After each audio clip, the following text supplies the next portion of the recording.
नमस्कार. कसे आहात तुम्ही सर्व? मस्त आहात ना? मस्तच राहा. सर्वांना सर्वप्रथम श्री स्वामी समर्थ. मी मितेश तुम्हा सर्वांचं स्वागत करतो माझ्या आणखीन एका नवीन व्हिडिओमध्ये. तर आजच्या व्हिडिओची सुरुवात खूप छान अशा मस्त देवपूजेने झाली होती. तर जिकडे मी राहतोय काकींच्या घरी, तर तिथे सुद्धा असं छान मस्त मंदिर आहे. तर तिकडे मी छान अशी मस्त देवपूजा केलेली होती. खूप मस्त अशी छान पूजा झाली. मी सकाळी खालती गेलो होतो आणि तिकडनं छान मस्त फुलं झाडाची काढून आणली आणि काय त्या झाडांच्या फुलांचं म्हणजे ते जी फुलं आहेत तर त्याची नाव नाही मला माहिती, नाही तर मी सांगितलं असतं. बघा बिल्डिंगच्या खालतीच होतं ते आणि तिकडे मग छान देवाला फुलं वगैरे घातली आणि आम्ही निघालो एका खास ठिकाणी. ते म्हणजे मी तुम्हाला पुढे-पुढे तुम्हाला समजेलच. क्लायमेट बघा किती भारी आहे गावचं. अगदी क्लिअर आणि छान मस्त असं क्लायमेट असतं गावचं. आणि आपल्या मुंबईच्या क्लायमेटमध्ये आणि आपल्या गावच्या क्लायमेटमध्ये ना खरंच खूप जमीन आसमानाचा फरक आहे. आम्ही निघतच होतो तेवढ्यातच ना काकांच्या गाडीचा टायर जो आहे म्हणजे ऑटोचा तो पंक्चर झाला होता. तर ते तो नीट करत होते आता. तर तोपर्यंत म्हटलं मग त्यांनी मला बोलावलं होतं. सो मग मी तिकडे गेलो आणि त्यांना थोडीशी हेल्प केली आणि आम्ही निघालो पुढे. पुन्हा एकदा मी तुम्हाला तेच सांगतो बघा गावचं क्लायमेट एक नंबर असतं. सिरियसली मी कालच्या व्हिडिओमध्ये सुद्धा सांगितलं होतं की लगेच झोप लागायची. कारण गावची हवा तेवढी जेवढं जे काही ऑक्सिजन आहे किंवा गावी जी काही एअर आहे ती पूर्ण अशी प्युरिफाईड झालेली असते आणि त्याचं मोठं कारण ते म्हणजे ही छान असं झाडं गावी प्रचंड प्रमाणात असतात आणि तुम्हाला सर्वांना माहिती आहे की झाडांमुळे हवा खूप प्युरिफाय व्हायला मदत होत असते. तर त्याच्यामुळेच तेवढं छान प्युअर हवा आपल्यापर्यंत पोहोचते, प्युअर ऑक्सिजन आपल्यापर्यंत पोहोचते. म्हणून गावची लोकं नेहमी बघा की अशी छान ताठक असतात. अशी त्यांची इम्युनिटी पॉवर जी असते अर्थात रोगप्रतिकार शक्ती जी काही असते, ती अगदी अशी स्ट्राँगेस्ट असते आणि बेस्ट वन्स असते. तशी आपल्या मुंबईच्या ह्याच्यात नाही. मुंबईत आपण भले सकाळी उठलो तरी असं अंग मोडल्यासारखं होतं किंवा थकल्यासारखंच सकाळी उठल्यावरती तशी सुरुवात होते. का आपल्या मुंबईमध्ये जेवढी प्रमाणात गावी झाडं आहेत ना, तेवढी आपल्या मुंबईमध्ये नाही आहेत झाडं. त्याच्यामुळे कदाचित हा प्रॉब्लेम होत असेल. बाकी काही त्याच्यामध्ये हे नाही आहे. पण झाडांमुळे ना खरंच खूप फरक पडतो. त्याच्यानंतर एका ठिकाणी जातानाचा म्हणजे तुम्हाला मी सांगतो हे आंगणेवाडी म्हणजे भराडी देवीच्या इकडे जातानाचा हा रस्ता आहे. सिरियसली बघा कडेने काहीच नाही आहे आणि पूर्ण अशी ती नदी आहे. तलाव मोठंच्या मोठं आहे. अगदी नदीसारखं असं बकडा की काय त्याला आता काय असेल नाव ते मला एक्झॅक्टली नाही माहिती. आणि त्याच्या सरळ असा रस्ता आहे. मी त्या काकांना सांगतो, "काका प्लीज जरा हळू चालवा." चुकूनही राईट लेफ्ट झालं तर आपण सगळेच गेलो. पण त्यांना एक्सपिरियन्स होता त्या गोष्टीचा. ते लोकं नेहमी म्हणजे गावी राहणाऱ्या माणसाला त्या गोष्टीचा एक्सपिरियन्स असणार आहे. पण जे स्कूटीने खरंच या रोडने ट्रॅव्हल करत असतील ना आंगणेवाडीला जाण्यासाठी, तर प्लीज आणि जर तुम्ही ह्या रोडनी येत असाल, आता ह्या रोडचं एक्झॅक्टली नाव नाही माहिती, नाही तर शेअर केलं असतं. तर जर तुम्ही ह्या रोडने येत असाल ना, तर ह्या प्लॅटफॉर्मवरती जरा नीट ड्राईव्ह करा किंवा नीट चाला वगैरे. सिरियसली खूप रिस्की आहे. कारण त्याच्या बाजूने सुद्धा त्यांनी काय असं व्यवस्था अशी केलेली नाही आहे, पडू नये वगैरे म्हणून. त्याच्यानंतर फायनली आम्ही पोहोचलो ते म्हणजे आंगणेवाडीला, जे भराडी देवीचं मंदिर आहे, तिकडे आम्ही पोहोचलो. खूप म्हणजे खूप सुंदर आहे. ह्या मंदिरामध्ये ना मी आधी पण 3-1 वेळा येऊन गेलो. बराच वेळा या मंदिरात मी येऊन गेलो आहे आणि खूप छान आहे हे मंदिर. मंदिराच्या आतमध्ये शूट करणं अलाउड नाही आहे. हे बघा अशा प्रकारचं काहीसं हे भराडी आईचं मंदिर आहे, पण ते प्रचंड सुंदर आहे. खूप म्हणजे खूप सुंदर मंदिर आहे. तुम्हाला असं कसं वाटलं मला कमेंट्समध्ये नक्की सांगा. अगदी त्यांनी तसं एक त्याचा स्टॅच्यूसुद्धा तिथे बनवून ठेवलेला आहे. बघा तिथे त्यांनी लिहून दिले, आंगणे कुटुंबीय ह्यांचे व आंगणेवाडी ह्यांचे खाजगी मंदिर, पण ते खूप प्रसिद्ध असं मंदिर आहे. त्याच्यानंतर तिकडनंच घरी येताना म्हणजे आंगणेवाडीच्या इकडनंच घरी येताना छान असं मस्त मला हा व्ह्यू दिसला. बघा छानमध्ये अशी नदी आहे. मला त्या काकांनी म्हणजे जे रिक्षा चालक होते ना, ते तुम्हाला दिसत असतील बाजूला काका चिंदरकर काका नाव आहे त्यांचं. त्यांनी खास करून गाडी थांबवली, की इकडे फोटो घे बघ किती सुंदर आहे आणि खरंच, खरंच खूप सुंदर आहे. तुम्ही बघा फक्त निसर्गाची काय ती किमया आहे. अगदी असं छान पॉझिटिव्ह आणि खूप भारी असं दिसतं. त्याच्यानंतर आंगणेवाडीचं वगैरे आम्ही दर्शन केलं आणि पुढच्या आता हा व्हिडिओ जो येतो तुम्हाला मिक्स डेजचा येतोय. अगदी एकत्र असा मिक्स येणार आहे. कारण एकतर प्रॉब्लेम असा आहे की प्रत्येक डेचा असा पर्सनल व्हिडिओ करत एक स्टोरेजचा इश्यू नाही आहे. माझं स्टोरेजचं GB कॅपॅसिटी बऱ्यापैकी आहे. जेवढं अगदी महिन्याभराचे व्हिडिओज मी सुद्धा शूट्स करून प्लस सेव्हसुद्धा करू शकतो, एवढी त्या मोबाईलची कॅपॅसिटी आहे.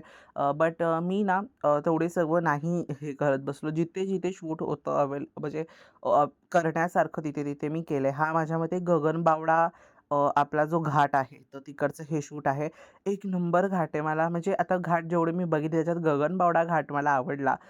गावी एवढं गरम होत होतं, पण मला एक गगनबावडा च्या घाटावरती वाटलं, की जेव्हा मी तिथे म्हणजे ही एस-टी थांबली ना तिकडे, तर तेव्हा तिथे छान थंडगार वातावरण वाटत होतं.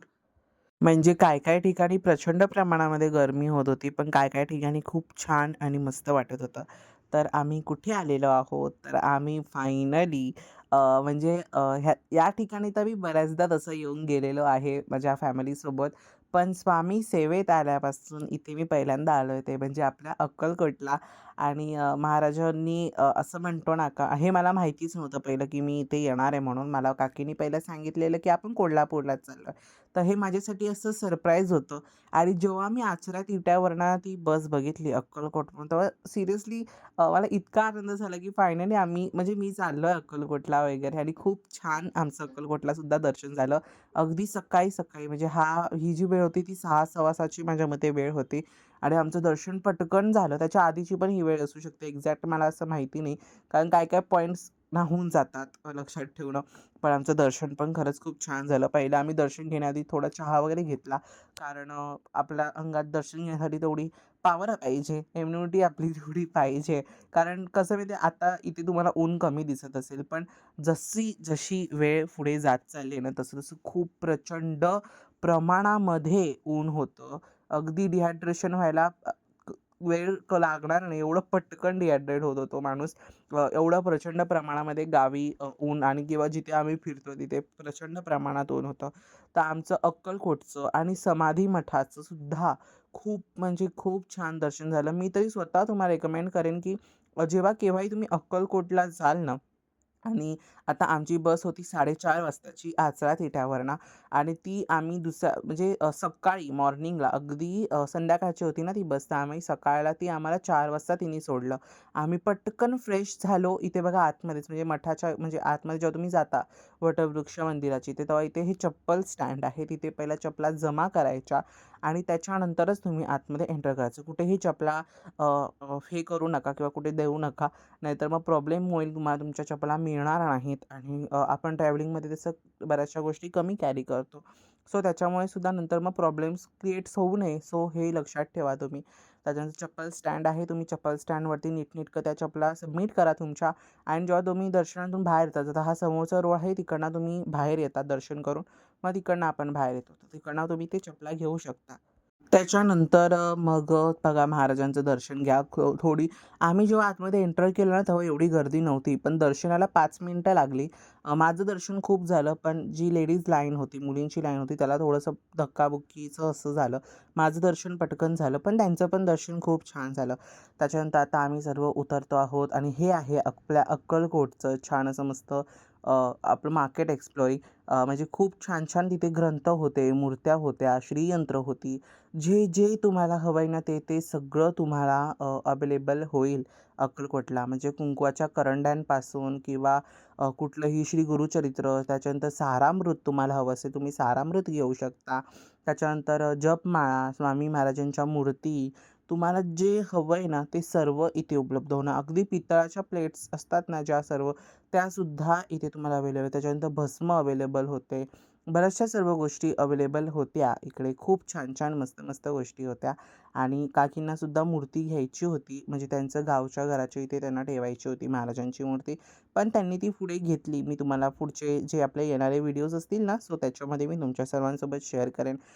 पण काय-काय मूर्तींचे हावभाव वेगळे होते, काय-काय मूर्तींचे हावभाव चांगले होते. पण जसे वाटले तसे त्याच्यानंतर त्या काकींनी त्या तशा मूर्त्या घेतलेल्या आहेत पुढे. तुम्हाला ते दिसेलच. की कसं काय आहे. पण इथे एक मी तुम्हाला गोष्ट सांगेन, की जर तुम्ही वस्त्र घेत असाल ना स्वामींची, तर ती कदाचित परफेक्ट बसतील न बसतील अशानुसार असतात. पण ते तुम्ही तुमच्या मूर्ती अकॉर्डिंग घेऊ शकता. त्याच्यानंतर तिकडनं शेअरिंग ऑटो आहे. माझ्यामध्ये 20 काय ₹30 पर पर्सनची अशी अमाउंट आहे समाधी मठाकडे जाण्यासाठी. आता आपण जिथे दर्शन घेतलं ते वटवृक्ष मंदिर होतं आणि त्याच्यानंतर जी समाधी आहे महाराजांची, स्वामी महाराजांची, ती इकडे आहे. म्हणजे चोळप्पा महाराजांचं हे घर आहे. तर त्या घराच्या इथेच त्यांनी खूप सुंदर असं दाक्षिणात्य पद्धतीने ते मंदिर असं त्यांनी समाधी मठ बांधलंय. खूप सुंदर बांधलंय त्यांनी ते समाधी मठ. तुम्हाला ते पुढे दिसेलच. पण तिथे सुद्धा असे छान-छान स्वामींचे फोटो फ्रेम्स होते. छान-छान स्वामी महाराजांच्या मूर्त्या होत्या आणि तुम्हाला जे जे काही हवं आहे ना, ते सर्व तुम्हाला अक्कलकोटला किंवा समाधी मठाजवळ अवेलेबल होईल. मी समाधी मठाजवळ ना छान एक स्वामींची हिना जी धूप स्टिक होती, ती घेतली. सिरियसली मी तुम्हाला सांगतो, मी जिकडनं नेहमी अगरबत्त्या घेतो ना, तिकडे सुद्धा या गोष्टीची इन्क्वायरी केली होती, पण ती मला नाही मिळाली आणि ती मला शेवटी अक्कलकोटलाच मिळाली. जी हिना ज्या कंपनीची किंवा जे मला हवं आहे, तर ते मला तिथेच मिळालं.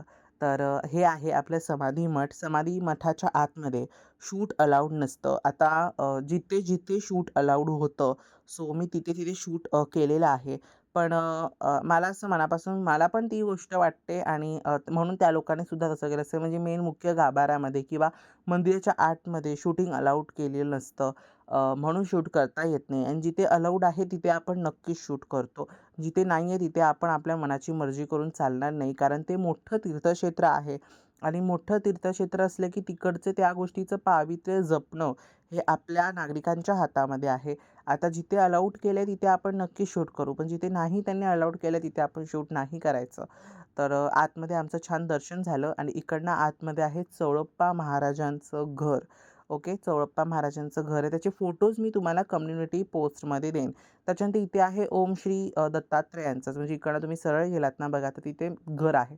तर इथे हे दत्त समर्थ विठ्ठल म्हणून श्री शंकर महाराज अ, अ, महाप्रवेशद्वार असं आहे. तर इथे सुद्धा तुम्ही दर्शन करून घेऊ शकता. इथे पण मी मुद्दामून कुठेही असं शूट केलेलं नाही आहे. कुठे म्हणजे कुठेही शूट नाही केलं आहे मुद्दामून मी.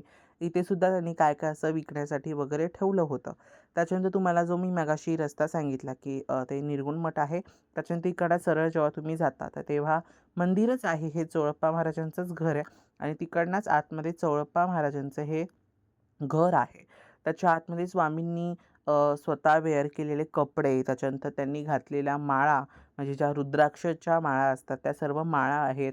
त्याच्यानंतर त्यांनी यूज केलेले काय-काय सर्व गोष्टी किंवा त्यांनी स्पर्श केलेल्या ज्या काही गोष्टी, ते सर्व त्यांनी त्या चोळप्पा महाराजांच्या घराच्या पाशी ठेवलेलं आहे. त्याच्यानंतर चोळप्पा महाराजांचे वंशजांचं घर आहे तिथे. त्यांच्या वंशजाच्या घरामध्ये सुद्धा महाराजांची पादुका ओरिजिनल म्हणजे जे महाराजांनी घातल्या होत्या, वेअर केल्या होत्या, त्या पादुकाही तिथे दर्शनासाठी आहेत. आणि आम्हाला मोजकीच अशी गर्दी म्हणजे गर्दी म्हणजे तुम्हाला दिसत असेल की मोजकीच माणसं आहेत. एवढं काही हे नाही आहे. हे बघा इथे त्यांनी लिहून दिले चोळप्पा महाराजांचं ह्यांचं घर. त्याच्यानंतर आम्ही पुढच्या डेस्टिनेशनसाठी निघालो. ते तुम्हाला पुढे जेव्हा तुम्ही व्हिडिओ कंटिन्यू कराल ना, तेव्हा तुम्हाला समजेलच. तर बघा तुम्हाला मी पुन्हा सांगितले की नेचर, निसर्ग. बघा इकडनं पण रस्त्याने ना असे साईडनी बघा छान असे मस्त झाड आहेत. ह्याच्यामुळे सुद्धा अशी थंडगार आणि छान हवा लागत होती. आता जी सुरुवात उन्हाची झाली होती ह्या डेस्टिनेशनपासून उन्हाची एवढी जी मोठी सुरुवात झाली होती, असं एवढं डोकं पण तापत होतं आणि सगळा असा काही-काही वेळेस एवढं म्हणजे प्रवासाचाच कंटाळा म्हणतो ना आपण, की एवढं ऊन झालं होतं. पण आपल्या मनात एक श्रद्धा असते, एक इच्छा असते, की आपल्याला हे करायचंच आहे. आणि जेव्हा आपण देवाच्या दारात पोहोचतो ना, तेव्हा हा विचार पटकन असा गुडूप होऊन जातो, की आपल्याला कंटाळा आलाय किंवा काय. मग जोपर्यंत आपण त्या देवी शक्तीचं जोपर्यंत आपण दर्शन करत नाही ना, तोपर्यंत तो विचारच मनामध्ये येत नाही. हा एक अनुभव मला माझ्या ह्या पूर्ण तीर्थक्षेत्राच्या ह्याच्यामध्ये आला. खरंच खूप स्पेशल वाटलं आणि हे आहे आपलं गाणगापूर म्हणजे दत्त महाराजांचं अगदी दुसरं काय पहिलं माझ्या मते दुसरं असावं की पहिलं आता एक्झॅक्ट मला माहिती नाही. खरंच सॉरी. मी प्रॉपर असं इन्फो काढली नाही आहे. तुम्हाला माहिती असेल तर मला नक्की कमेंट्समध्ये सांगा. माझ्या मते पहिलं जे स्थान आहे दत्ताचं ते वाटतं गिरनार आहे आणि माझ्या मते हे दुसरं आहे श्री क्षेत्र गाणगापूर. जर माझ्या बोलण्यात काही चुकत असेल तर खरंच सॉरी. मला एक्झॅक्टली माहिती नाही. पण माझं दर्शन खूप छान झालं दत्त महाराजांचं. आता आपण स्वामी सेवक आहोत, तर आपण स्वामींची सुद्धा छान सेवा करतो. त्याच्यासोबत आपण दत्त महाराजांची सुद्धा खूप छान अशी सेवा करतो. तर गाणगापूरच्या मंदिरामध्ये मला आहे ना खरंच एक काही गोष्टी नाही पटल्या, किंवा काय गोष्टी ज्या पटल्या, नाही पटल्या, तर त्या सर्व गोष्टी मी त्याच्यावरती एक सेपरेट व्हिडिओ करणार आहे. खरंच ह्याची गरज आहे सेपरेट व्हिडिओ करण्याची. तो तुम्हाला एंडिंगला येईल. या ट्रिपच्या नंतरचा एंड जो असेल त्याला येईल. तर दत्त महाराजांच्या कळसाचं दर्शन घ्या. किती सुंदर आहे, मस्त मंदिर होतं. अगदी असं दाक्षिणात्य म्हणजे हे कर्नाटक साईडमध्येच येतं. तिकडच्या माणसांची लँग्वेज वगैरे तसंच होतं. बघा इकडे हे लोकं असे हे पान-बिन वाटतात ना, मी तुम्हाला सांगेन की नका घेऊ. काहीच घेण्याची गरज नाहीये. जेवढी म्हणजे तुम्हाला आता मी तुम्ही बोलाल, "असं का बोलतोयस दादा?" वगैरे. आपल्या दत्त महाराजांचं स्थान आहे आणि तू त्याला असं बोलतोयस. मी काही असं चुकीचं म्हणत नाही, पण जो माझा पर्सनल रिव्ह्यू आहे, तो मी शेअर करतोय आणि तो मी तुम्हाला लाँग व्हिडिओमध्ये सुद्धा सांगेन आणि जर वाटलंच ते ह्या व्हिडिओमध्ये सुद्धा ते कंटिन्यू होईलच. पण मी तुम्हाला सांगेन, की हे प्रसादासाठी ते लोकं बोलतात. आतमध्ये तुम्हाला ते लोकं प्रसाद देणार आहेत. आतमध्ये ते लोकं तुम्हाला प्रसाद वाटतात. मग तो तुम्ही कशामध्ये घेणार? मग तुम्हाला हे पान घ्यावंच लागतं आणि अक्षरशः ते लोकं आपल्या पाठी लागतात जोपर्यंत आपण ती पानं घेत नाही. आणि पर पर्सन म्हणजे एकच पान ते ₹10 असतं. ओके. आता आम्ही चौघं जणं होतो, तर आमचे ₹40 त्यामध्ये गेले. बघा हे आहे श्री क्षेत्र गाणगापूर, श्री दत्त म्हणून त्यांनी तिथे लिहिलेलं आहे. पण ते नका घेऊ. का नका घेऊ ते पण मी तुम्हाला पुढे सांगणारच आहे. त्याच्यानंतर बघा इकडनं आमचं दर्शन झालं. मंदिराच्या आत अलाउड नव्हतं. प्रचंड प्रमाणामध्ये गर्दी होती, पण दत्तकृपेने आमचं दर्शन खूप म्हणजे खूप छान झालं. आणि जसं-जसं पुढे आम्ही चाललोय ना, तसं-तसं आम्ही छान तुमच्या सर्वांसोबत मी ती गोष्ट शेअर करतोय. आणि माझं भाग्य म्हणावं की काय मला समजू नये. पण ज्या ठिकाणी मी पहिल्यांदा गेलो आता म्हणजे बघा अक्कलकोटला, तुळजापूरला वगैरे मी गेलोच होतो. म्हणजे ज्या ठिकाणी मी आता पंढरपूर वगैरे हे सर्व गोष्टी माझ्या झाल्या होत्या. पण जिथे आता मी दर्शन पहिल्यांदा केलं मीन्स आपलं कोल्हापूर, जे तुम्हाला हळू त्याच्यावरती व्हिडिओज येणार आहे. कोल्हापूरला ज्योतिबाचं दर्शन, महालक्ष्मी अंबाबाईचं दर्शन, ते सुद्धा माझं खूप छान झालं. सर्व दर्शन माझे खूप छान झाले आणि ते मी तुमच्या सर्वांसोबत हळू शेअर करणार आहे. हे आहे आपलं श्री क्षेत्र गाणगापूरचं दत्त निर्गुण मठ. म्हणजे दत्ताच्या स्वयंभू पादुका इथे आहेत, जे दत्तांनी स्वतः त्यांच्या पायामध्ये घातले होते. त्यांनी ते वेअर केले होते. तर ते आहेत इथे आणि त्याचं पण खूप छान दर्शन झालं. अगदी ते दत्तांचे 3 चेहरे म्हणजे दत्त महाराजांचे जे मुख आहेत, त्याचंसुद्धा खूप छान दर्शन झालं. खूप म्हणजे खूप सुंदर दर्शन झालं. मी गाणगापूरला जसं पहिल्यांदा आलो होतो. मी अक्कलकोटला आलो होतो दर्शनासाठी, पण तिकडनं कधी मी गाणगापुरात दर्शनासाठी आलो नव्हतो. त्याच्यानंतर इथे आम्हाला मिळाली ती म्हणजे जी 12 वाजता आरती होते दत्त महाराजांची, तर ती आम्हाला मिळाली आणि तुमच्या अंगात जर तुमच्या शरीरामध्ये जी काही निगेटिव्ह एनर्जीज असतात, किंवा जे काही निगेटिव्हिटी असेल तुमच्या शरीरात, जी एकदम स्ट्राँग लेव्हलची निगेटिव्हिटी असते, ती या आरतीच्या वेळेला ना निघून जाते असं म्हणतात किंवा ह्या आरतीमध्ये ती निगेटिव्हिटी अगदी रिॲक्ट करायला सुरुवात करते आणि जेव्हा तुमचं ती इथे रिॲक्ट केली, की ती निगेटिव्हिटी तुमचं शरीर सोडून जाते, असं म्हटलं जातं किंवा असं तिकडे आहे. माझ्या माहितीनुसार मी तुम्हाला सांगितलं. त्याच्यानंतर मग आम्ही आलो छान दुसऱ्या ठिकाणी. ते म्हणजे हे आहे तुळजापूर. तर त्याचा व्हिडिओ तुमच्या सर्वांसोबत उद्याच्या ह्याच्यामध्ये शेअर होणार आहे. तर म्हणजे आपले पुढचे जे व्हिडिओज येईल त्याच्यामध्ये शेअर होणार आहे. तर अगदी नेहमीप्रमाणे तुम्हाला सर्वांना आजचा व्हिडिओ आवडला असेल, तर व्हिडिओला लाईक करा, शेअर करा आणि सगळ्यात महत्त्वाचं सबस्क्राईब करा. पुन्हा भेटूयात अशा उद्याच्या एका नवीन व्हिडिओमध्ये. तोपर्यंत सर्वांना बाय आणि सर्वांना श्री स्वामी समर्थ.